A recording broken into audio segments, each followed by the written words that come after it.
Hello and welcome to the SCOUTCAST. It's been another sensational week where all our players scored well. There were no surprises whatsoever and there wasn't a single dodgy penalty decision handed to us. Oh, sorry, wrong week. It was a horror show. It was an absolute bloodbath. And if we were the kind of people to give group hugs, then you've come to the right place. My name is Joe. My name's Az. My name is Holly. Welcome everyone. It's been a terrible week.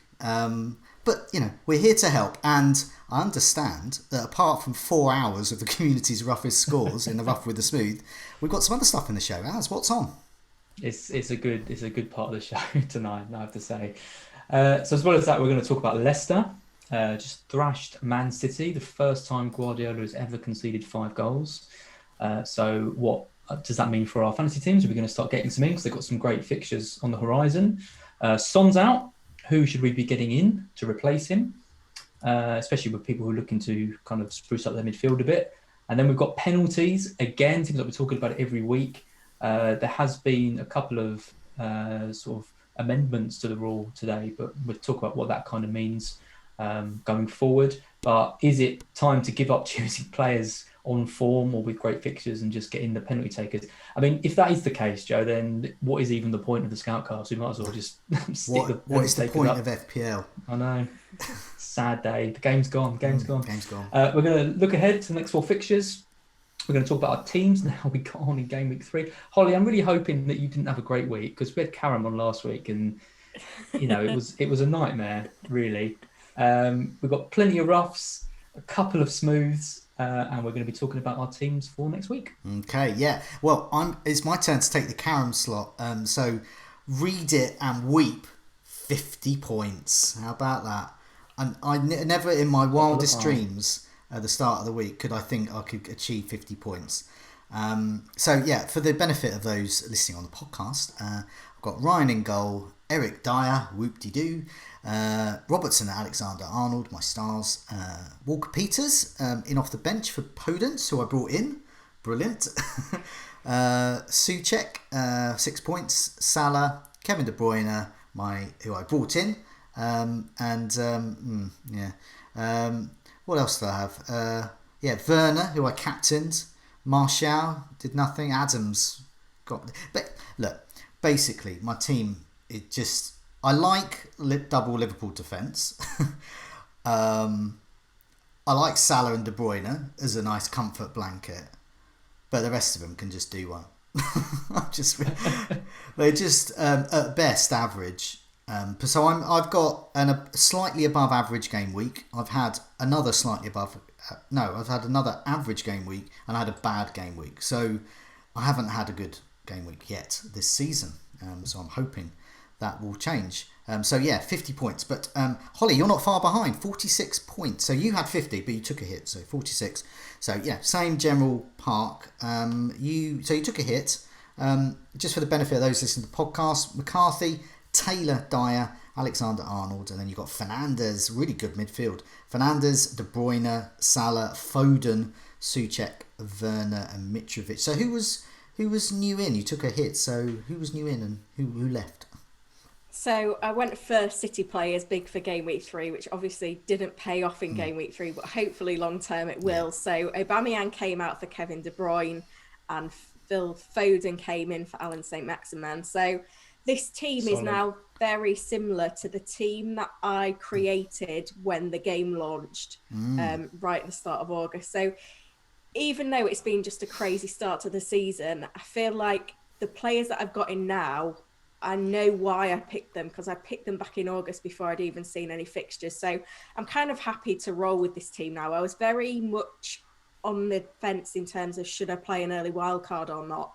And I just decided that game week 3 was just way too soon because I didn't know exactly what players I'd want, and I knew that the landscape would probably change in another couple of weeks, especially with the transfer window open. So I'm fairly happy with this team now. I'm not so keen on the front line. And I did have a bit of a headache over whether to play Soucek or Walker Peters, and in the end, they both got 6 points. But it would have been nice to get Eric Dyer, Holly. Are you both happy with Eric Dyer? No, I'm not. Well, no. Eric Dyer is the weak link, and then the front forward line as well. But, I'm very happy with the midfield, very happy with the rest of my defence. So Yeah, it's looking all right. I think you've just got to ride out these early weeks because we're going to see so many fluctuations. We've already seen a load, and I still feel like there's more to come. I think looking at your team, the midfield's great, and then obviously the forward line is the thing that I there's so many forwards I want at the moment, so I can't go 3-5-2 or 4-4-2 because I just always want 3 strikers. I want 6 if I could, but the midfield is great. And Fernandes, De Bruyne, and Salah. That's just staple, isn't it? And Souček, I think I highlighted him when I constructed my team at the start. Which the rest of my sorry bunch aren't so good. But Souček is, he's starting. He's got a goal threat in him. Yeah. And he's 5 million, so he's been underpriced. He's a sort of 5-6 million midfielder. He's been really impressive. Yeah. Like his runs into the box, and he should have had more points than he's got. I'm pretty happy playing him through bad. I'm pretty happy playing him that time. It's just I'm not happy playing the others. Yeah, and we were lucky to have a 5 million midfielder that you can play every week regardless of fixture. Yeah, definitely. It's good. I mean, onwards and upwards. I think it's a good midfield. Getting Fernandes, De Bruyne, and Salah in. As 46 as well, so yeah, all pretty similar. 46 for the benefit of those listening to the podcast. You got Ryan, Alexander-Arnold, Davis, the Dyer of the left back, Walker-Peters, Ayling, De Bruyne, who you captain, Salah, Havertz, Pereira, Werner, and Martial in a sort of 4-4-2. And you're another who's got Davis as your third striker, and it was just the Aubameyang out for De Bruyne move. But I mean, are you looking at that and you thinking, I wouldn't mind 3 strikers, or are you happy with the structure? And well, I am and I'm not. I mean, the kind of idea of this team is to have 2 4.5 defenders and play 4 at the back, which gives me then the money to have like a really good midfield and striker force. And kind of when I was putting it together, the idea was, okay, my 2 4.5 defenders aren't going to get many points, but then my other players will, and that will kind of compensate. My 2 high-scoring players this week are my 2 4.5 defenders, and everyone else gets less. So that kind of sums it up, really. I would, I'm tempted by the wildcard over the international break to reshape the team a little bit. I've been disappointed with Havertz. Obviously, Werner, I've been disappointed with Martial, De Bruyne captain, who everyone brought in, disappointed with that. So, it wasn't a great week, but at the same time, I think, like Holly says, this is just one that I think I'm just going to take on the chin and just hope for better things next week, because I've moved Davies out this week because obviously his place isn't secure now, but they've made the new signing. I've moved him out, so I think my team is okay going forward. I don't think I need to panic, but it is panic stations a bit when, if 4 game weeks go past, I'm still ranked sort of 2 million. It's a bit worrying. Strangely, when I look at my team, if in the past, if I look at my team and it's, horrendous and they're all getting 1 point, then I don't panic as much, because then you can sort of steadily change it. But what I hate is when it's sort of like just nothing key. And, when you're relying on your 4.5 defenders, and then the rest of your team, like Martial and Werner, have just been a real... Martial, me getting in and benching him game week 1, it's just been a real letdown. And there's all these other strikers, they're just... I can't believe how many goals they're scoring. No. How many goals is Calvert-Lewin going to score this season? I thought Martial was such a strong pick, like, for these first few weeks, and United have just been so poor. And it hurts even more the fact that they score 3 goals, and actually players like Fernandes, Rashford all start delivering, and then the one we've got, Joe, is the one on 2 points. Yeah, he's got his sad face on, hasn't he? Yeah, and that's the thing with Martial. I hate it when he has that face. So like despondent and glum, and he's such a frustrating player to own unless he's like peak form. I've got it wrong. I mean, it's certain attributes in a striker, certain attributes in a midfielder and a defender, and I think part of it, it's just so much confidence for strikers, but defenders, I think now, it's much less. I mean, I've always thought, their bread and butter is clean sheets, but now I'm wondering if it's the other way round. Their bread and butter should be attacking returns, and if they can get a clean sheet, well... No, I agree. Walker-Peters, for example, I do not expect a clean sheet, ever. It's a massive surprise. But I do actually expect an assist most matches. Absolutely. Alexander-Arnold and Robertson are basically two midfielders. They got in. They might get clean sheet points if they can. But it's why I think that the 4.5 defenders like Ayling, Lamptey, Walker-Peters are actually quite good value. Because, I mean, Ayling in that game against Sheffield United was really impressed with. You know, Dallas missed a pretty easy chance to score. He could have had an assist there. He had the shot himself, which could easily have gone in. A good save from Ramsdale. Picks up a bonus. You know, I think you either kind of go for it with the attacking fullbacks or you pick up the cheap defenders. Or, I mean, Robertson is... I'm kicking myself really because I think the Robertson Alexander-Arnold double up is going to be great all season. I mean, I'm very happy with my 4.5s as well. Like I've got James Justin in my side, and he just loves bombing forward. He's always there in the box, trying to get on the end of things or creating. And Charlie Taylor as well is actually being quite decent. I know Burnley are pretty threadbare at the moment, but hopefully we'll see an improvement in that case. But he's the one that's, you know, putting all them crosses in the box for Chris Wood. And you might as well just gamble on a load of 4.5s. Exactly. Yeah. Get a few attacking returns along the way and clean sheet would be a bonus. It's fine. Whilst we're recording we're doing this on the live stream. You get the live chat going. One of the messages, I don't know whether it's accurate because we're too busy looking at pressing buttons for this and looking at lovely pictures and awaiting the rough with the smooths that's about to come in a sec. But there was a message here from Felix O that says Dyer off injured. Oh dear. Oh no. So the accumulation of flags. I mean, an already poor. Oh my god. Anyway, let's move on. We do have lots of great hot topics to come, but come on, rough with the smooth. Who have you got lined up then? Do you want to go smooth first, rough? No. The main event. Well, you know, last week, you know, there was a lot of roughs, and you know, I felt a bit bad sitting here reading them all out and stuff. So this week, I thought let's do the same because it's actually quite fun. So I'll do the smooths first really quickly, just a couple I thought I'd mention. So Claret Parrot, I like this one. He got Souček on for Poland, and he got 10 out of 11 returns in his team, with only Foden the one not to get an attacking return, and he went from 220k to 10k. So, you know, credit where credit's due. That is a good week in a bad week. A couple of players, you know, because a lot of the main players blanked. So just a shout out to Tinsel Bat and Mahrez Tat, who owned Meslier and Bowen respectively. Two nice picks who got double-digit returns. And that's it for the smooths. Oh, so there we go. Yeah. Let's go rough. So now we come to this. And how I've structured these is in, you know, what I think sort of ascending order of bad. So they're going to get progressively worse as we go down the list. Okay. So these are the kind of standard ones that you might expect on a normal week. So Kane Hughes, 22 points on his bench. Walker-Peters, McCarthy and McGinn all benched. 34 points overall, 22 on his bench. Ouch. Balotelli Tubbies. 6 times his players hit the woodwork. Trossard 3 times hits the post and crossbar. Son twice and Werner. Plus Fornals hit the post, which would have been an assist for Antonio, who he also had in his team. So that's an unlucky one.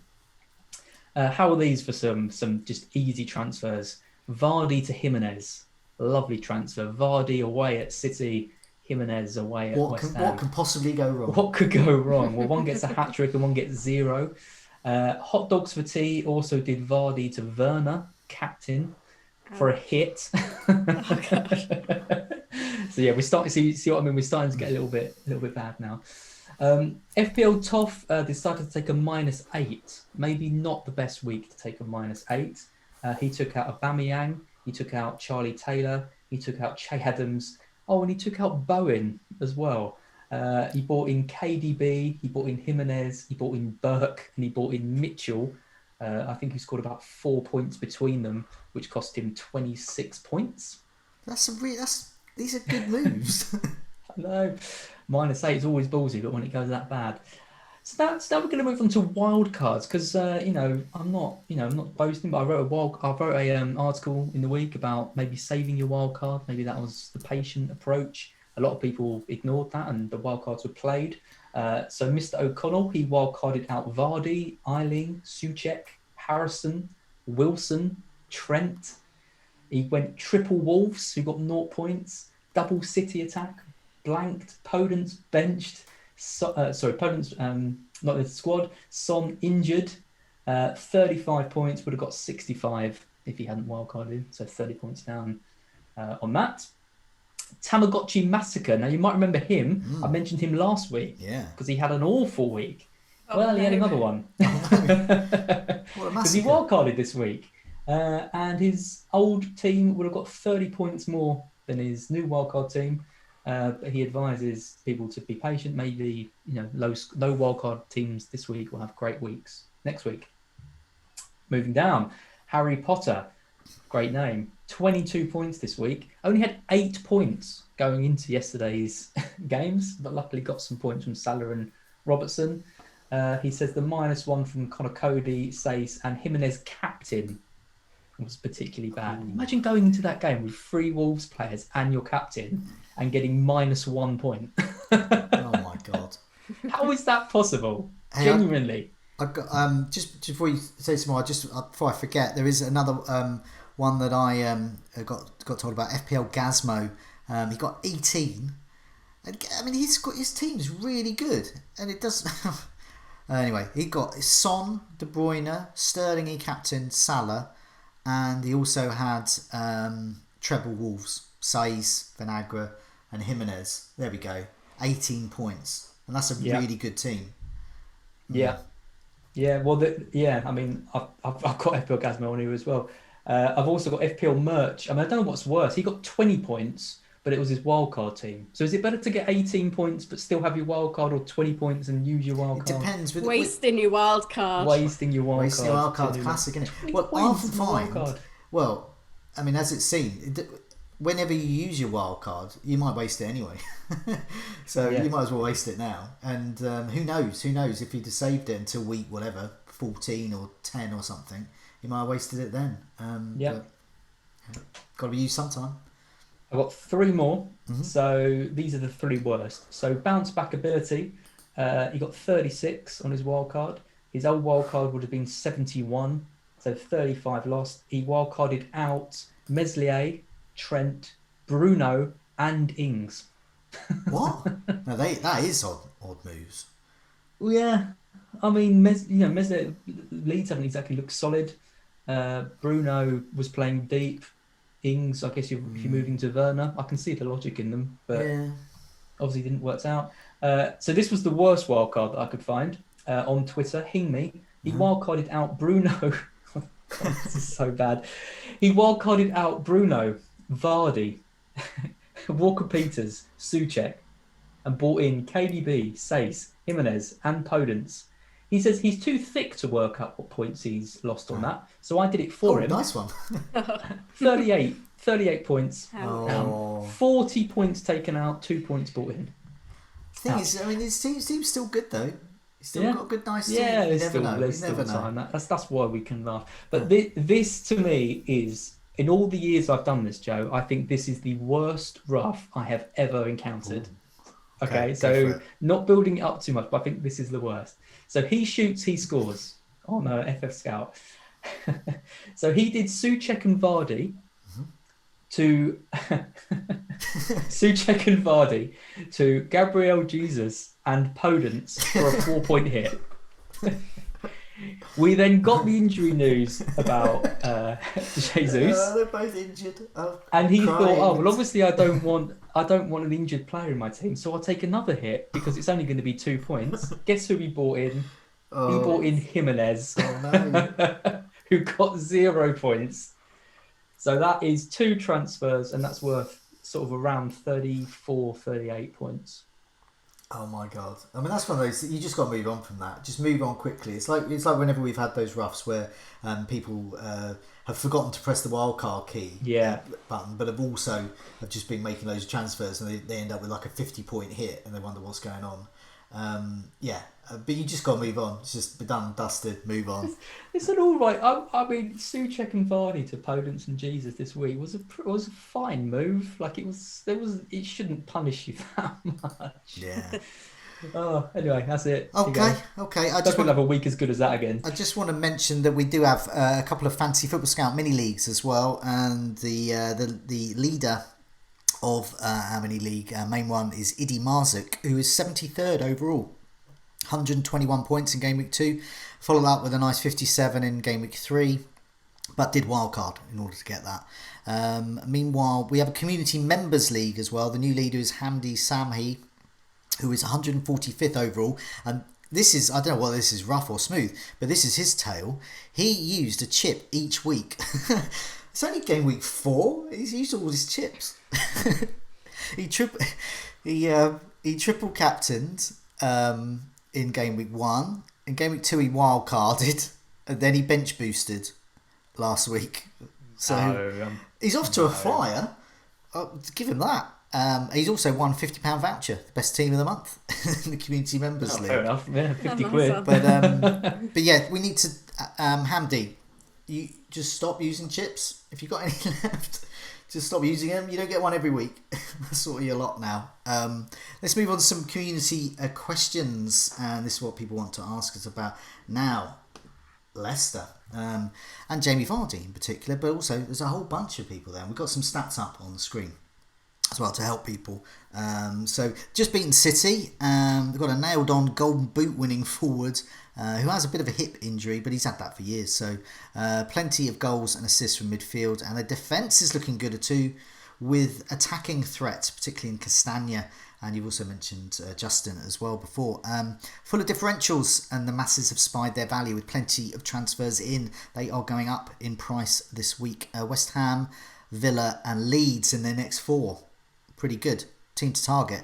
They have fixtures on their side and can clearly be played in tough matches too, because obviously City is a tough match. Not so. So the questions that we've had, Sherlock, simply, is it time for Vardy? Danny Things says, I wrote off Leicester in pre-season, but they're definitely back in contention for me. They could be top 6 in this form. Which ones do we target? And then James asks, Castagna. He's already got Castagna in. Castagna has gone up in price. Was that wise? I think it is. I think he's a really good buy. Especially if you think that if you're a big fan of Pereira on the other side of the Leicester defence, their prices could be converging by the time Pereira comes back. So that could be quite a shrewd move. Hamza, is Vardy worth the extra money over Ings and Jimenez? So yeah, Holly, what do you reckon? Leicester, they're getting hard to ignore if they're beating City. Lots of assets. We've got lots of stats on the screen. Yeah, any particular appeal to you? Yeah, definitely. You've got to think that they're the most informed side from what we've seen already. They've scored 12 goals in 3 games. That's an average of 4 per game. And then you look at their upcoming fixtures: West Ham at home, Aston Villa at home, Arsenal away, Leeds away. There's goals in that as well. So if you're looking for the team and the players that have got the best balance of form and fixtures right now, which are 2 big to go for. I mean, if Vardy wasn't yellow flagged, he'd probably be, my top transfer target this week. There is a few question marks there. I've just been burnt in the past by bringing in a Vardy or holding a Vardy that's not 100% fit. I know we never know the full story with Vardy, do we, on his fitness, because it's never that well publicised. But it's the hip injury, isn't it? He's had it I think he had it for most of last season and still managed to play. Yeah, so exactly. I think in terms of the wing backs, it's definitely a good idea to get on board one of them. The thing that I'm a bit confused about though with Leicester is that Pereira, when he comes back, you'd imagine he'll come in at right wing back, but Castagna is probably arguably the better pick over Justin.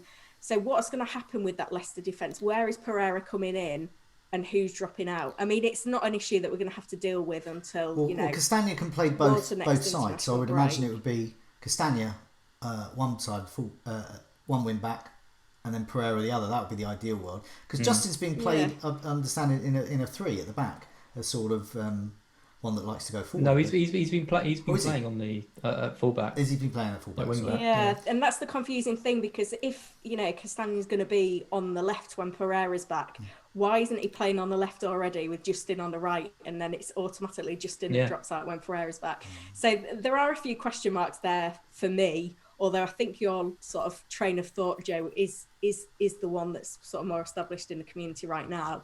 But I'd certainly be on one of those wing backs and, just monitor Pereira coming back. When it comes to the midfield, it's Harvey Barnes that's stealing the show at the moment. Whether we see a difference once, Maddison's starting consistently week in, week out, that could alter a lot of Leicester's play, because obviously he's the set piece specialist. So we may see that Barnes becomes less prevalent, maybe, because we did see last season that he was having a lot of 60 minutes, or he'd come on for like the last 30 minutes of game. So that's a little bit of a worry. But at the moment, his underlying stats, like, he's been so unlucky to only come away with a goal and an assist so far, because he's just dominating a lot of the stats at the moment in terms of goal attempts, shots on target and things like that. So he's looking great value. And I know a lot of managers have been looking to Everton and James Rodriguez, but, Harvey Barnes is up there.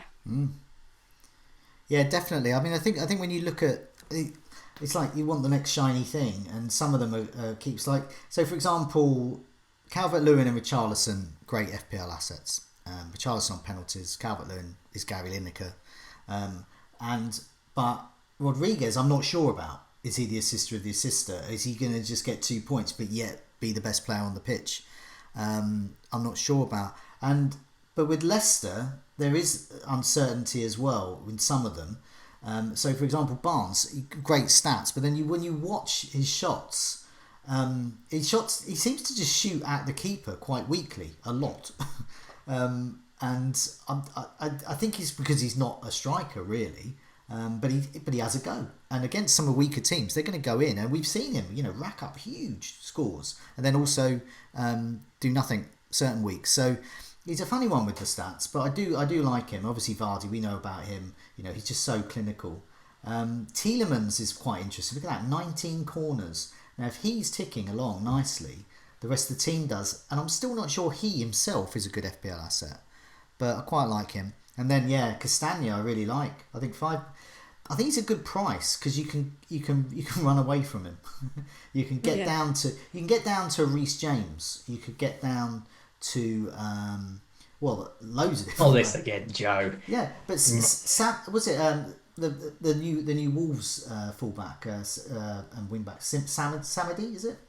Or Samado? Yeah, Samado. So we haven't quite seen him yet. He could be a good option. So it's quite a nice price range, that. And I think just 5 million might be, that's sort of Eric Dyer territory.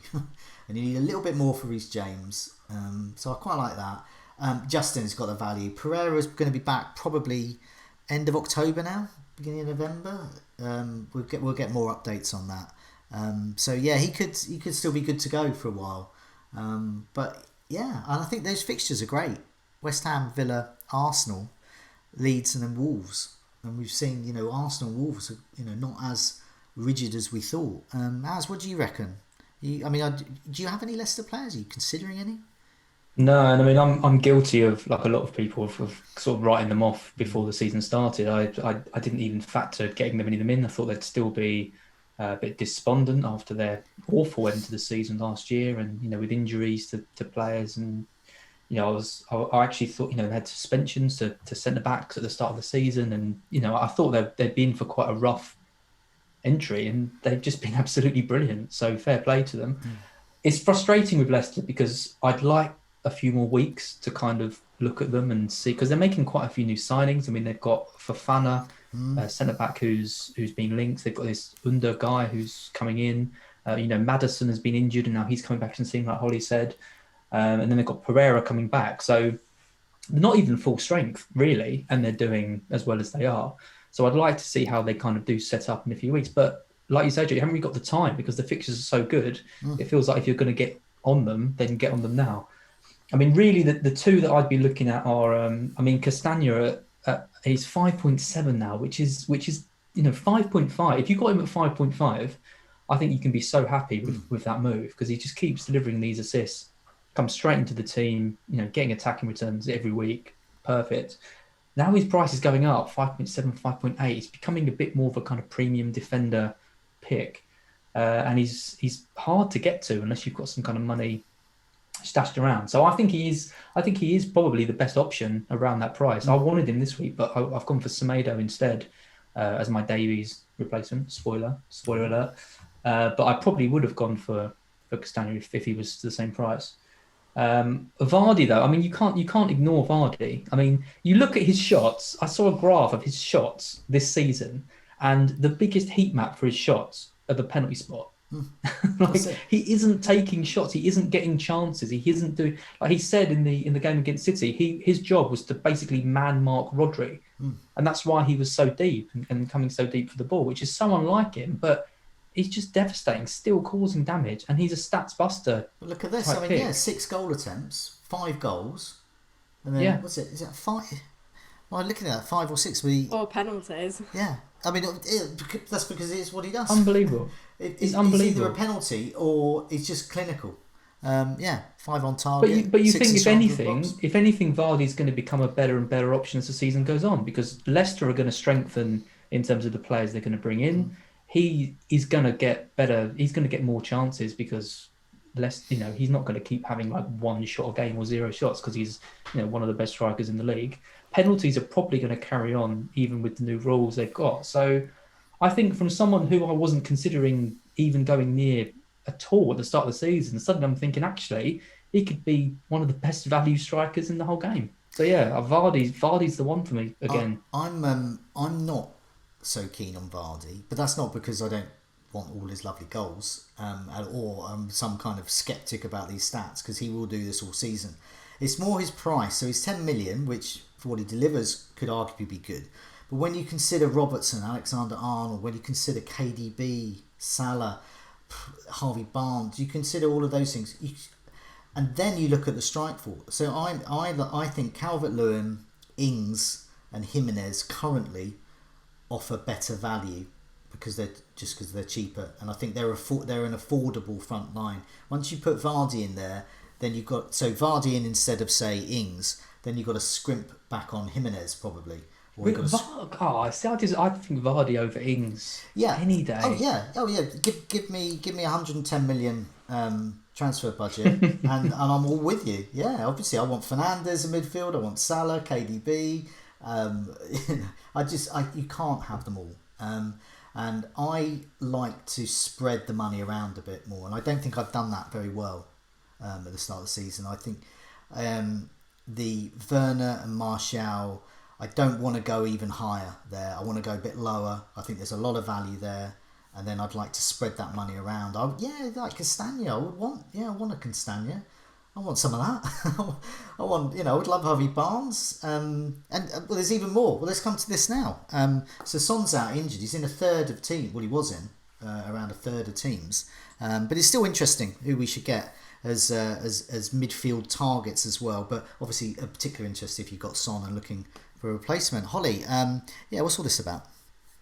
Yeah, so obviously Son's picked up that hamstring injury. So a lot of managers now are looking for replacements.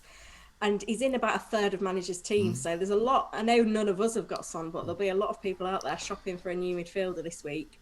But midfielders to bring in should be of interest to non-owners as well, as we look to liven up our midfielders. So we've got a few questions. So say my name among many others asked, who is the best replacement for Son? Should we keep the faith in City and bring in Mahrez or even Foden? And who are the best midfielders to target? And then, we've got to think about all of those different options that we could have available to us. So what are we thinking? Where would you go if you was a Son owner at the moment? Yeah, I mean, it depends on kind of formation. But, I mean, I actually think at the moment, in past seasons, we've seen defenders, as the best options. You've seen midfielders. Everyone's loading up on midfielders at the start of the season, thinking they're going to be the best. I think, like Joe was saying at the start of the SCOUTCAST, I think actually strikers are the way to go. And if you take Son out and you look at some of the strikers who have got penalty duty, so I'm looking at players like Vardy, I'm looking at Richarlison, I'm looking at Ings, I'm looking at Wilson, I'm looking at Kane. All these kind of premium priced strikers. I think if you're playing, 5 in midfield and 2 up front or 4 at the back like I am, I think this gives you a good opportunity to maybe invest some of the money up front that you might not have done and get a premium pick. But really, and we're going to talk about in the next section, if I was going to be making an attacking transfer, like one of my forward line, I'd find it really hard to bring in a player who didn't have penalties. And it's a kind of a sad state of affairs. So I'm looking at like Rodriguez, I'm looking at Barnes, and I'm thinking, okay, yeah, great options, but actually, I want to be bringing in these players who are on the penalty duties. And actually, in midfield compared to forwards, the forwards seem to be the ones that are now getting all the penalties again. So, I mean, is that an answer? I don't really know. Well, a Son replacement of forward. Yeah. The thing is with Son is he's at a funny price, isn't he? There's not really a whole load of options at a similar price that you can go to. And, if you can't go up or you've got no desire to go up because you're already happy with your premium midfielders, then it makes sense just to go right down. And if you're in a 3-5-2 like we are or, if you're not happy with your strikers anyway, you can get yourself a whole new forward line, get a load of attacking penalty takers. Yeah. You've seen the fixtures that some of these players that have got penalties have got. It's like the ideal time to jump on board. And even if we have a look at the graphic on the screen now, in terms of those midfielders that have had 3 shots or more costing less than 9 million, they're all 7 million or under pretty much. And, that 2 million to them move into your forward line, I mean, it probably would take a hit, but I think it's going to be the way that a lot of managers are going. I think there's so much value, isn't it? Yeah, I did this table here and I cut out anyone who's over 9 million, and you can see the gap. There is a 2 million gap. If you want a really good midfielder, preferably on penalties, you're looking at KDB, Salah. Well, you're looking at Holly's midfield with Fernandes as well in there, and then there's just this desert with loads of tumbleweeds, and then you've got this oasis, a marvellous oasis of like Barnes, Mount, Trossard, Zaha on penalties. Ward-Prowse is still ticking along there with some shots on target, but I personally wouldn't recommend him. But you've still got some options there. Barnes and Trossard in particular, I really like. One player that I wouldn't completely rule out, and I mean I might be a bit biased because I own him, but with so many people selling Werner for Jimenez and Ings and the like, I do think Havertz is there, and I'm actually quite happy to own him. I mean, he hasn't had a strong start to the season in FPL wise. He had 1 assist in 3 games. He scored a hat-trick in the Carabao Cup. I mean, it was Barnsley, you can argue that. But, as players start to come back, he is the player that Chelsea are, in essence, building the team around. So, you've got the international break coming, you've got Ziyech coming back, you've got Pulisic coming back, Werner maybe going up top, Chilwell coming back at left back. They're going to be a lot stronger when all those players are back in the team. And he's 8.4 million now. And every game I've seen him play, so, the first game against Brighton, one of the worst performances I've ever seen from a player. Absolutely, Joe. Everyone's mocking him. Against Liverpool, he gets 45 minutes, taken off half-time, but he shows a few little glimpses of quality. He then plays in the cup, gets a hat-trick, great. I kept him basically off the back of that. And then against West Brom, again, it's a bit of a freak game. They go 3-0 down after 20 minutes. I mean, the players Lampard brings on in that game. He had Abraham, Giroud, Hudson-Odoi, Havertz. Who knows who was playing? It might as well have been us 3 coming on. Yeah, they had Abraham, Giroud, and Werner on at one I point. know. I mean, it's panic stages when you've got literally every attacking player. I thought Drogba was going to start coming on. He might as well have done. But he got the assist with Hudson-Odoi. They showed a good understanding there. I do think his time is coming. So it's hard. Obviously, he hasn't got any points at the moment, but I do think Chelsea are gonna click soon, and I'm not looking to sell him. Well, that's the question. The international break. I've given Werner 3 weeks, and I feel like I could give this Chelsea side another 5 weeks until they're actually doing the business in the Premier League. So I know. I think the international break is key. I think when that week's over, you've got to think that Pulisic and Ziyech are going to be back and training. Lampard is who knows? He could be lying about them even being anywhere near. He's saying that kind of at the end of their recovery. It's one of those gambles you take. But I'm looking at holding for a bit. I mean, I want to see them all in the team together. It's whether you're willing to wait. I was on the Captaincy video and podcast with David earlier, and one of the things, sort of your thought process sort of starts forming when you have these chats, and I came to the same conclusion. I at the moment I think Chelsea are a bit out of sorts. I know Werner has scored tonight in the cup, but Chelsea on the whole are a bit out of sorts. They haven't got the right players they want in the right places because they're injured. Willian was their creative force last season, so they haven't, Zilesh is just not fit enough. But if he was playing, maybe if Pulisic was there, Werner, I don't know where he would fit in. And the conclusion I sort of came to was Havertz could be the one to get because he's not injured. And he could be in that sort of number 10 role, and it could all come through him. So he could be the guy that's assisting everyone. I've got him in my Sky team, my weekly mention of my Sky team. I'm keeping him, and he may even survive the Wildcard version called the Overhaul they have in that game.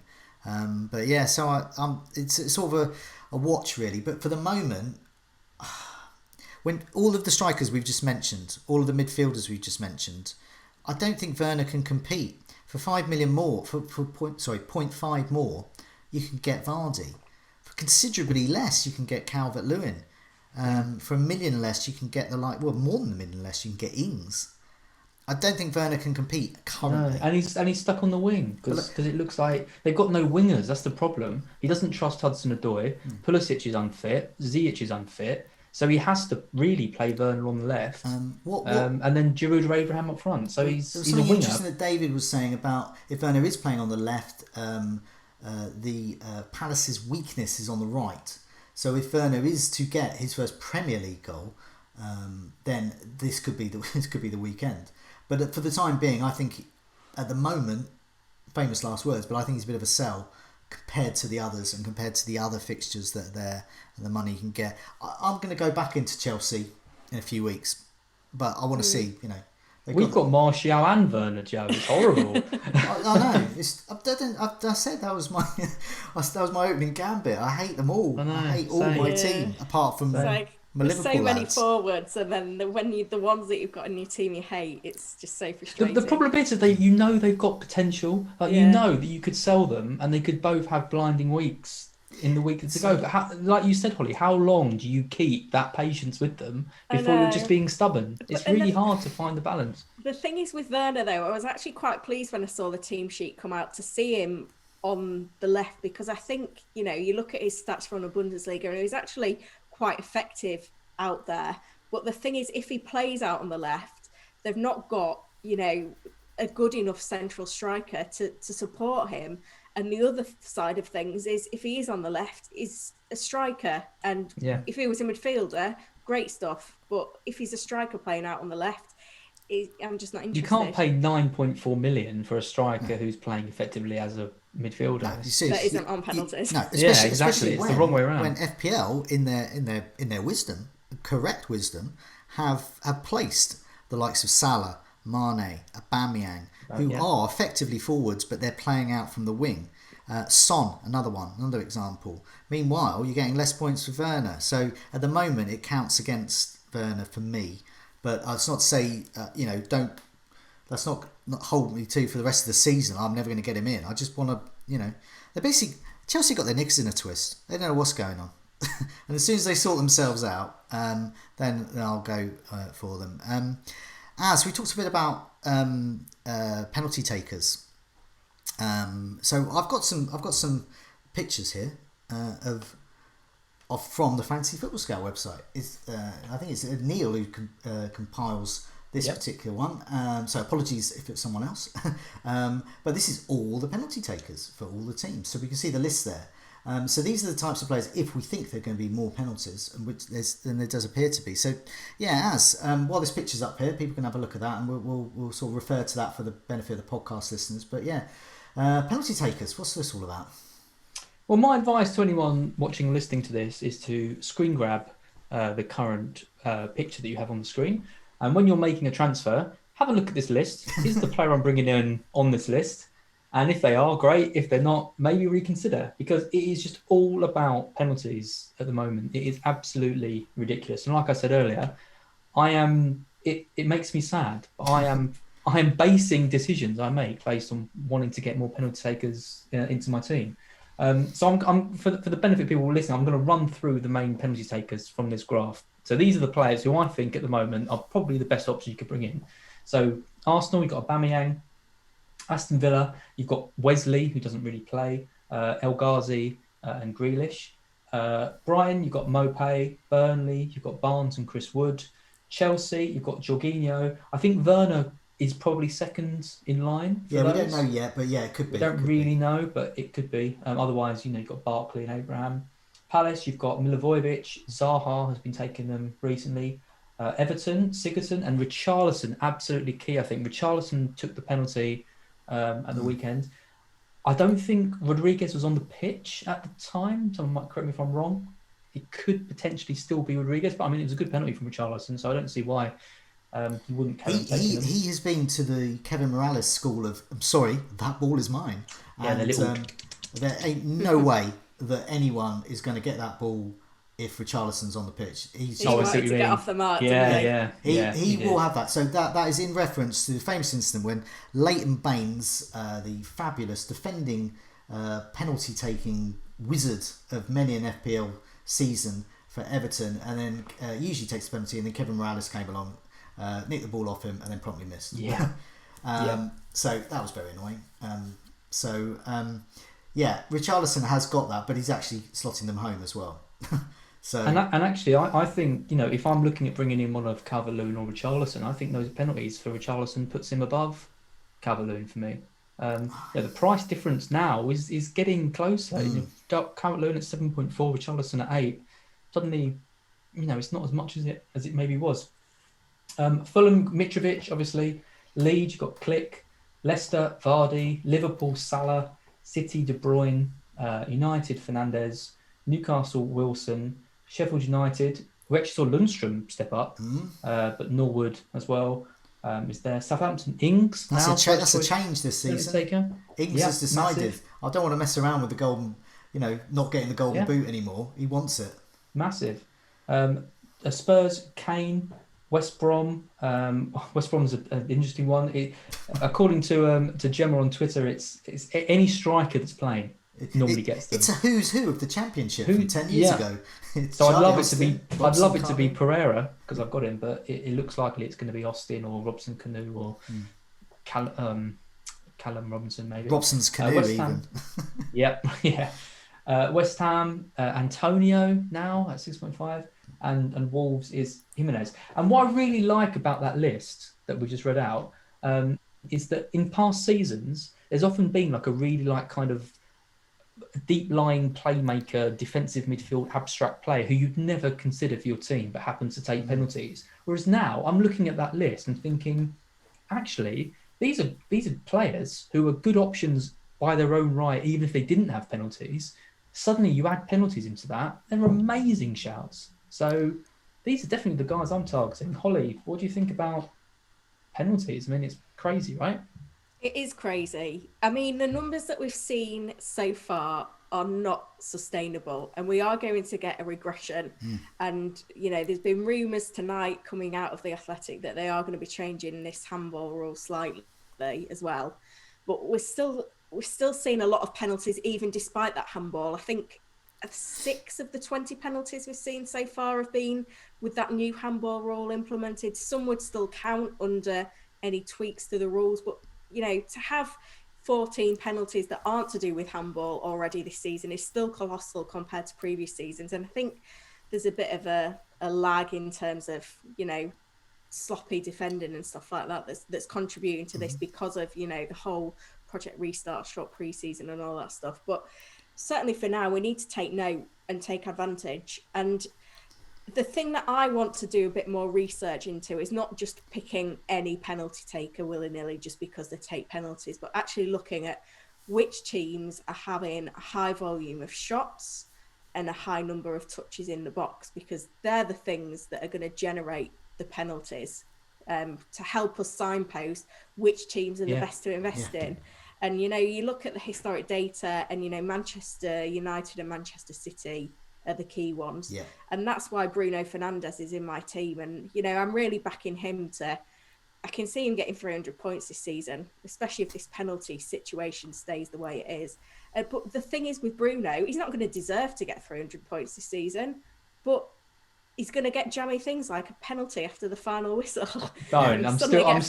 We're still sore, aren't we, Joe? I know, it's unbelievable. But that's why he's in my team. He's not in there necessarily on merit. He's in there because I know he's going to get points, whether he deserves them or not. So, yeah, I'm shopping for a new forward this week. And, Calvert-Lewin would probably be the logical choice if you base it on everything that's happened on the last 3 weeks. But then you look, Danny Ings, Raul Jimenez, Richarlison, all on penalties. Vardy, if you can afford him, if you can go up and he's fit, you've got to take that on board. But I'm happy at the moment that I already have, 3 solid penalty takers. I've also got Mitrovic in there, who, I'm not too impressed with, because how many penalties are Fulham going to get? Because they need to actually attack. Like we saw in the Newcastle game, though. Newcastle didn't have a single shot on target until the last minute. And then all of our Dyer and Davies clean sheets are wiped out, and Callum Wilson steps up, gets a penalty, gets 2 bonus points. Welcome to the world of Kane and Vardy. They do nothing. How undeserved. They do nothing and then walk away with double-digit haul in the last 5 minutes. Yeah. It's just how it is at the moment. So I don't think Mitrovic. I wrote off at the start of the season. Well, Fulham aren't going to get many goals, but you only need a split second to get a penalty like that. Yeah. We had some questions about this as well. FPLT was saying, given the number of penalties, is big at the back a trap? Is the bread and butter defenders? Well, this is what I was speaking about earlier. Is it now attacking returns rather than clean sheets? That's how I'm feeling. Well, yeah. With my 4 at the back. If these defenders are going to continue having the temerity to have arms, then they're just going to concede.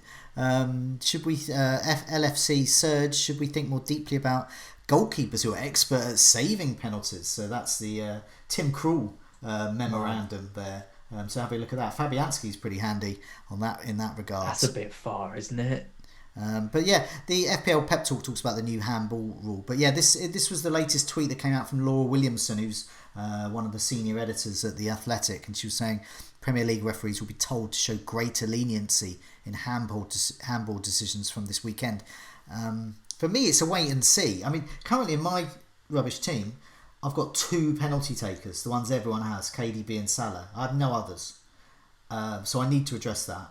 But the other thing is that in the case of, say, for example, Calvert-Lewin, I think Calvert-Lewin will get more points, even with Richarlison having the penalties, because I just think Calvert-Lewin is the focal point. There's lots of talk from Ancelotti. He's just grooming him to be the next Inzaghi. So he's just basically aim at Calvert-Lewin, and he will just get that ball in, and that's it. That's what their team does, and they've got so much creativity, which includes Richarlison, who should be back to midfield really. If you got Salah and Mane and Son as midfielders, well, Richarlison really needs to be back in midfield. That's possibly something for next season. But I think for that exception. But yeah, look at Danny Ings with penalties. Hello, that's incredible. Yeah. Jimenez we know about. He's not going to deliver every week, as we found out. But I definitely want more of them. I definitely want more of those. Mark O'Leary on the chat makes a great point. That 10 of the 20 players that I mentioned in that list are under 7 million. Yeah. As well. So, if you're looking for... If you haven't got that much cash, or if you've got rocking with a load of premiums and you're looking for cash, I mean, Mopay at 6.5 on penalties, with the way Brighton are playing, looks like an absolute steal. You've got Click there. You've got... Yeah. Plenty of players who are taking penalties and good options and under 7 million. They seem to be the ones to be targeting. What I like about... So going back to those sort of replacements with Son, what I like about going down in price, so is the likes of Barnes and Trossard as well. I mean, as a Brighton fan, really like Trossard anyway, but I think he's really good value. And Pereira at West Brom as well, been doing great for your team, is another great option there. But you can go down. You can run away from them. And one place to run away is Klisch at Leeds United on penalties there, being fantastic. I was having a chat with, I'll give him another mention. I gave him a mention last week, Tony, who's a Leeds United fan. He was telling me about their training methods called something called murder ball. Have you heard of this? Basically, if you can imagine the most intense training it's possible for a human to have without them exploding, that's basically it. These guys are fit and they are attacking and angry, and they so getting someone like Clicking would be great anyway, because the Leeds United midfield are full of very attacking play. Yeah, especially if you welcome to murder ball guys in the training session. But yeah, great value. Move down to him. Great. I think he's a really good option there. Antonio could be at West Ham when West Ham's fixtures get better. Noble's on the pitch. He has been one of the standout players, I think, since the season started. He's so unlucky to only. But also come back to I think Holly made a really great point about the types of teams what they are, and are they going to be getting those penalty box touches? So we all know about Liverpool. We know about the Manchester clubs. So have a look. I mean, it might be, say, for example, Sheffield United, Norwood's on penalties, but who cares if they never make a penalty area touch? You need to be looking at those and monitoring those kinds of stats in the Fantasy Football Scout members area, that type of thing, and having a look at that. Fulham as well, Mitrovic, who cares if he's on penalties? If the rest of his team are basically in League One already. Yeah, but then Vardy, look at all that creativity. Look at Barnes can't stop shooting at goal. He probably wakes up in the morning and starts shooting at a goal, and Vardy's there to get that penalty box touch converted into a penalty. So yeah, I think there's a lot to think over, and from what Laura Williamson was saying at The Athletic, could change. So it's a situation to monitor. But yeah, getting penalty takers is never a bad move, surely. Even better move this season because they're good options anyway, and because there's more of them. It's the perfect time to win. It's so boring though, isn't it? Yeah. Let's move on to the next bit. Next 4 fixtures. Let's have a look here. So what I've done, I've started doing this thing, getting the list of the next 4 fixtures up and who's top. So I've sorted it in the members area there, and I've also put in the whipping boys. And as you can see there, there's something we mentioned in the previous videos. West Brom are just in a league of their own. 11 big chances conceded. Next worst is Leeds. And XG conceded, expected goals conceded, nearly 9. And then Leeds are way behind. They're the second worst, and they're just in another sort of also rans leagues of awful defences around the 5-6 mark, with their Wolves in there, and Newcastle, and Arsenal, and Fulham. But yeah, West Brom, they're the ones. Which makes me think Danny Ings is a really great captaincy option this week, because West Brom are that bad. I just don't trust Southampton at home. Yeah, weirdly enough. So I mean, what we're going to do is I'm just looking at this. As I said, it's mentioned. We've got the worst teams there and the best teams. Wolves are really great. West Brom, really great fixtures. But are they really great themselves? Pereira, good time to get him in if you haven't already.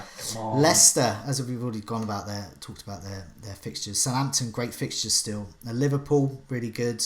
Time to triple up on Liverpool perhaps. And then you've got Fulham. Brighton are starting to creep towards quite good fixtures. They've got Crystal Palace in game week 5, and then game week 6 they've got Burnley. I just want to say that because Fantasy Football Scouts partner with Football Index, there may also be players to look at buying through Football Index as well. That's a game where you can buy and sell shares in players and use your fantasy football knowledge with the aim to making a profit. So yeah, other games as well useful for, but it's FPL we're looking at here, and yeah, look interesting. Holly, I mean, you look at those fixtures there. I've mentioned a few great fixtures. Anything else spring out to you there, or any particular sort of single fixtures? Well, I'm just thinking purely on my transfer this week. Wolves with Fulham at home, and then Southampton with West Brom at home. I've got a big decision to make. Yeah. But then I look at my team at the moment. I've got no Wolves players in at the moment. No one from West Brom. I've only got Justin from Leicester City. And I've only got 2 Liverpool players, and I'd love to have 3. Like, there's so many different moves that I could make this week but then I could be transferring out players that could easily deliver. This is what we've seen this season. It's awful, isn't it? Well, I'll tell you what you do. Have my team, and then you've got no worries about your players scoring. Joe, you're going to wildcard this week, aren't you? That's what I'm hearing. No, maybe I am, maybe I'm not. Who knows? The thing I'm surprised about is that Fulham's XG isn't as bad as I thought it would be, but then I think they've just like imploded in the final third just randomly out of nowhere, and it's really punished them with someone putting in a run that has gone completely unnoticed. So I think probably Fulham are more of a whipping boy than maybe the figures would suggest there. From if you were going to pick one, Holly, out of Jimenez and Ings for this week, who'd you go for? That's tough, isn't it? I think Jimenez at the moment, but that could easily change. It's that's such an on the fence answer. That is. I know, but I could easily be swayed by any events of midweek as well. Like, it's a busy week with Carabao Cup games. Obviously, Spurs. We've got 2 midweek games for them this week, and there's a lot to consider in there. So this, the dynamic between Scott Parker and Tony Khan at Fulham's interesting. With Khan coming out and saying, we tried to buy new centre backs and couldn't, and all this stuff, and it's like, well, that shows a lot of faith in the centre back you've got. And then Parker saying he shouldn't have said that. We're all disappointed in those comments. I think Fulham are in a pretty bad place at the moment. Just there. I mean, they're there. They're in the Championship. They've gone already. I mean, that was awful. You're going to eat those woes, aren't they? No, I'm not having. No. They got a massive job on their hands. They haven't improved significantly. They're a Championship side, and every season I pick on a side, and I'm picking on Fulham. Leeds, I will not pick on. I've seen enough about Leeds. I like the look of them. Exciting. I don't think they're going to go down. Defensively.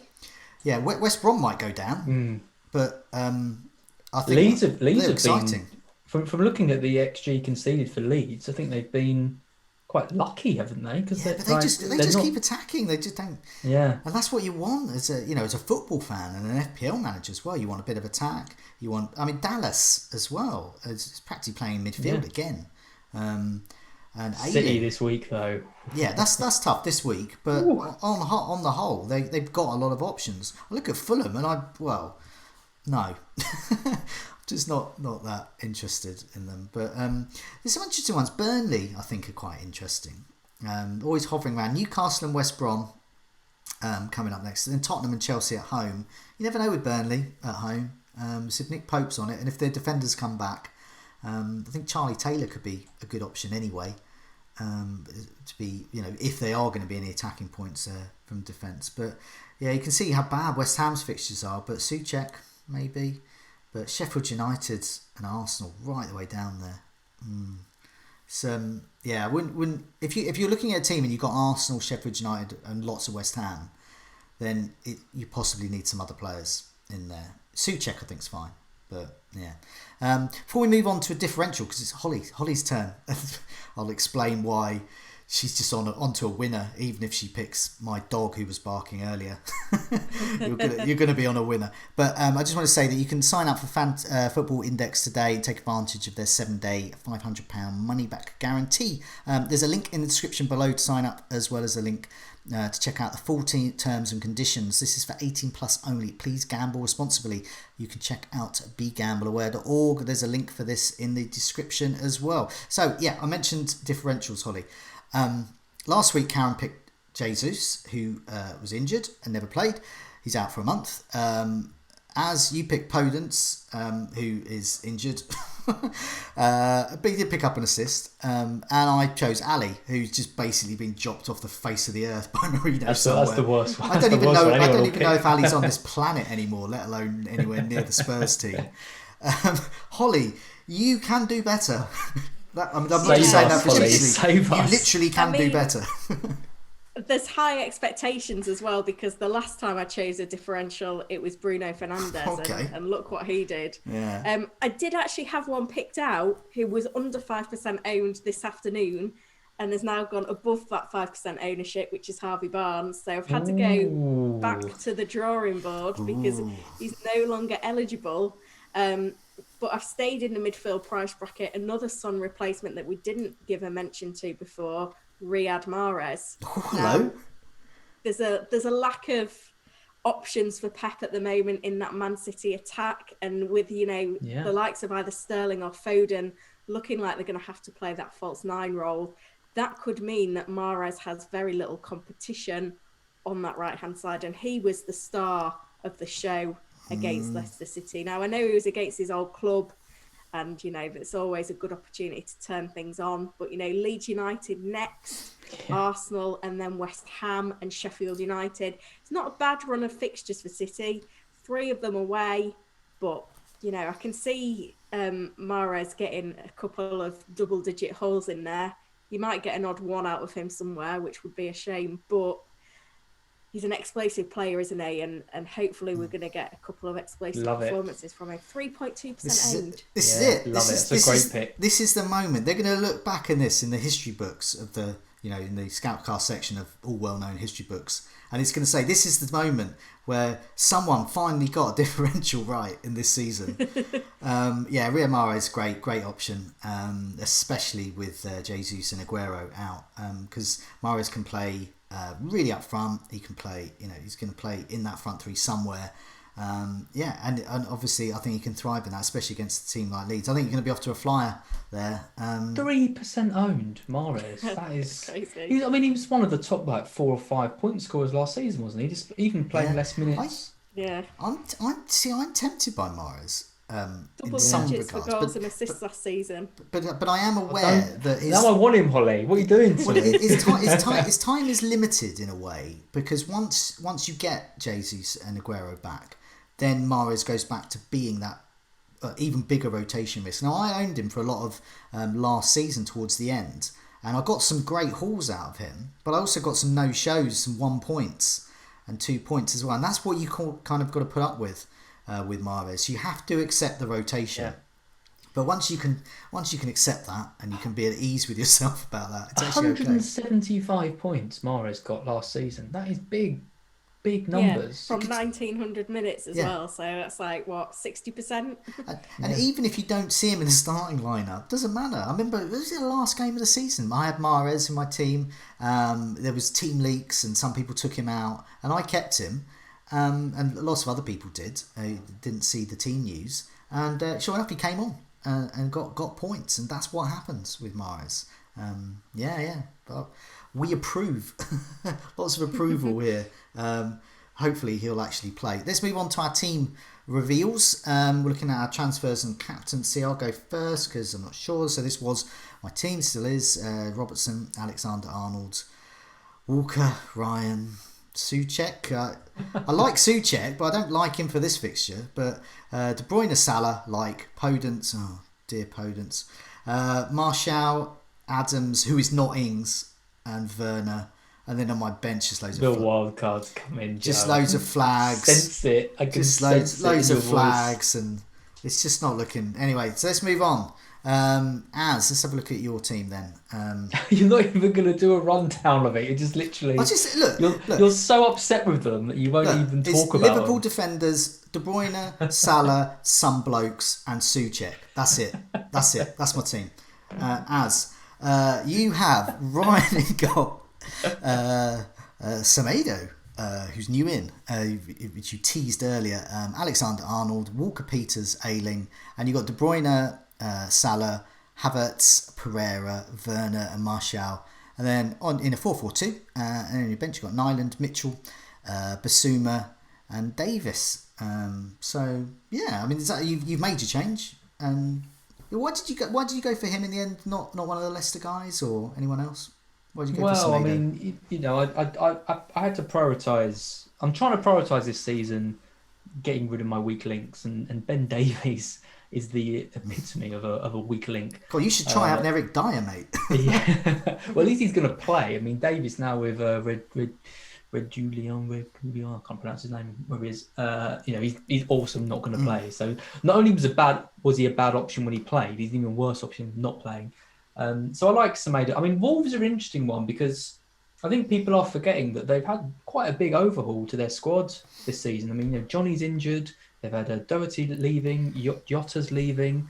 They had Marcel come in, now he's back out, and Vinagra's back in, and it's kind of, they're not quite settled yet. So I'm not too confident with Semedo, but I'm hoping that as a wing back, he looked in parts quite good against West Ham. I know Wolves in general were terrible, but he likes to get forward. So I'm hoping for points for him. I probably would have gone for Castagna if I could have afforded it. But obviously, I can't. So my big issue here is, with Ayling at home to Man City, which obviously isn't a ideal fixture for a defender for a newly promoted team. And I knew this was going to happen. This week was always going to be a week where my defence kind of struggled, and this strategy of 4 at the back and 2 cheap defenders, I'm not too happy with it because my other players aren't really delivering. So yeah, I'm not really sure what I'm going to do going forward. I don't think it's wildcard worthy this week, but I'm considering it for the international break. So we'll see.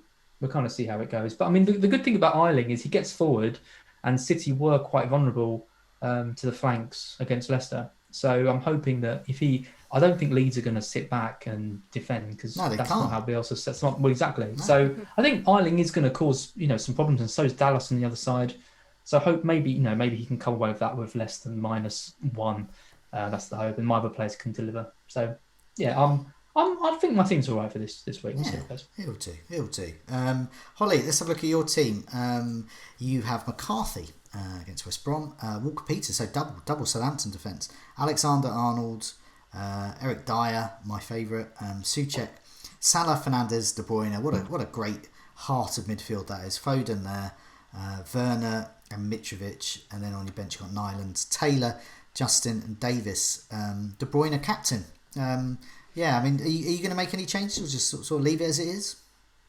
Well, I think probably looking at it again, I need to move James Justin in and put Dyer on the bench, especially if he has picked up a bit of a knock in the cup as well. I believe that Dyer did go back on the pitch. He was just didn't actually get substituted. That's good to know. I mean, I'm very happy with my midfield right now. It is the forward line that needs work. I think Mitrovic will get a little bit longer. Werner is gone now. I just need to decide who comes in.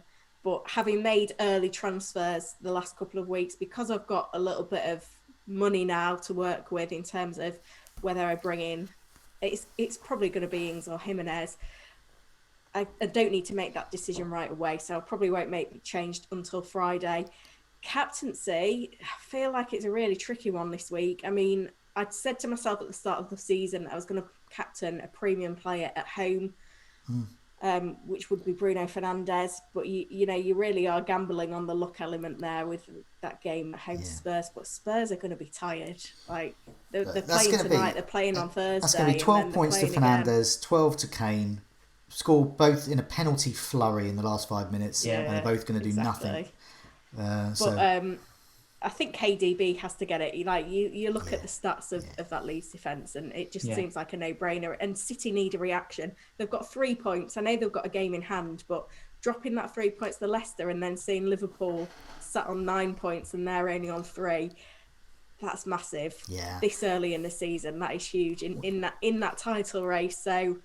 You've got choices there. Surely you're not playing Dyer away United over Taylor and Justin. You've got Taylor and Justin, and Souček, for example, could be benched in favour of. You're just showing off your resources. I mean, you are. Well, this is a real show off. The thing is with Souček, every week I put him on the bench and bring on a defender, and it's like, well.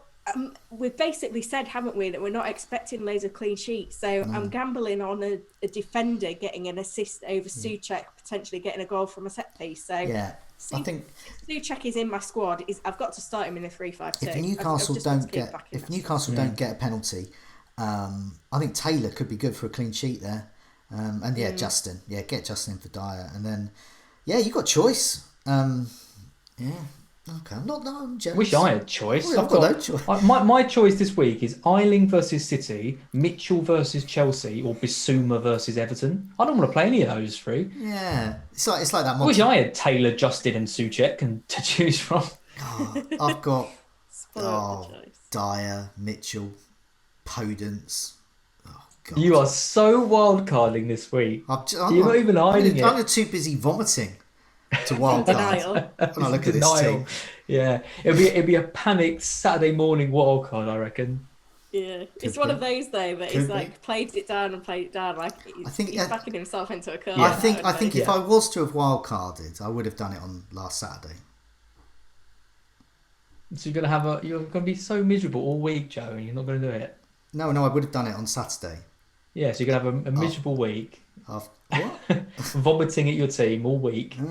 But if I had a wild card, I'd be not vomiting. I'd be looking at a lovely team. You could play it now and not vomit. It might be lovely. But no, if I was surprised what you can make. Yeah, no, wild carding would be is something you do at the beginning of the week too, because of those price changes as well. Because it can be this time of the season it's mental. It's absolutely crazy. Briefly, I saw that Alexander Arnold was going down in value, but then luckily he got those nice blue arrows. But yeah, just, when you start seeing things like that, you think, oh, okay, something's going on here. But yeah, meanwhile, we have we completed everything. Lovely roughs as well earlier. Az and Holly, thanks so much for joining me. Just before we go, I just want to mention the members area. We've had loads and loads of stats that we've mentioned here, and they're all in the members area there. The season ticker as well, do have a look at that. That's where we got that information from. And this comparison tool is quite interesting. I did a bit of a comparison tool with Robertson and Alexander Arnold, and actually Robertson is doing really well, smashing Alexander Arnold on a lot of those stats there, particularly in goal attempts, particularly in being threatening on goal. They're both great options, put it that way. But that's the kind of thing you can look at in the members area. But for now, it's a goodbye from me. Good night. Goodbye from me. Goodbye all.